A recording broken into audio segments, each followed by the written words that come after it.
మా కర్ణాకర్ వాళ్ళ ఇంట్లో ఒక టీ ప్రోగ్రామ్ నెక్స్ట్ కూడా అన్నదానం పెట్టుకోరు అంతవరకు ఓకే. యాక్చువల్లీ మాత్రం టెంపరీ కరెక్ట్గా మీరు వస్తారని చెప్తే నేను అక్కడనే మాట్లాడతాను. మేము వస్తున్నాం, మేము షెడ్యూల్ కూడా పెట్టినాము సార్, ప్రెస్ కూడా ఇచ్చినాము, కూడా నోటీస్ ఉంది సార్. మేము ఆల్రెడీ వస్తున్నాం కదా.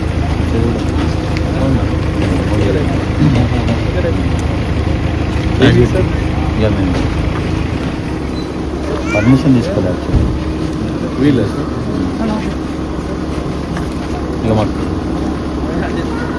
కోఆపరేట్ నేను చేస్తాం సార్, మాకు అట్లేం లేదు. కానీ మాకు చెప్పింది ఏంటంటే ఇవాళ వాళ్ళకు సంబంధించిన వాళ్ళు ఏమన్నారంటే జనరల్గా, అంటే మాకు ఇన్ఫర్మేషన్ సార్, జనరల్గా ఆ స్టాచ్యూ ఇనాగ్రేషన్కు వేరే ఒక నాయకుడు రాలేకపోతుంది కాబట్టి ఇది హోల్డ్ చేస్తున్నట్టు ఉంది సార్. అట్లే లేదు, మా పర్మిషన్ కోసం మేము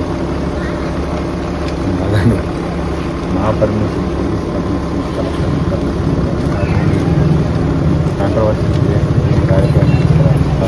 మాకేం కోఆపరేట్ చేయాలి. మాకేం వస్తుంది, అన్నదానం తీసుకొస్తుంది. అన్నదానం కూడా ఇక వాళ్ళ ఊళ్ళో వరకే పెట్టినాం. వాళ్ళ అంటే వాళ్ళు మమ్మల్ని అన్నదానంకి ఏ పార్టీ కోఆపరేట్ చేస్తే అవునవును అన్నదానంకి వస్తాం సార్. అన్నదానం కూడా ఏమి సార్ ఇబ్బంది మీకు? అన్నదానంకి చూస్తే దూరం నుంచి చూస్తారు అంతే. వద్దు ఇక అక్కడ వరకు ఎందుకు దాన్ని వేరే రకంగా రప్చర్ చేసుకోకూడదు. జస్ట్ అన్నం పిలిచింది కూడా అన్నదానం, జస్ట్ అన్నదానం చేసుకొని పంపిస్తుంది. ఎవరు వచ్చి అన్నదానం వర్క్ లేదు. సరేనా? అన్నదానం వర్క్ చేసుకోవాలి. సరే సార్, 100%. మీకు ఇబ్బంది అయితే ఏమి ఉండదు సార్.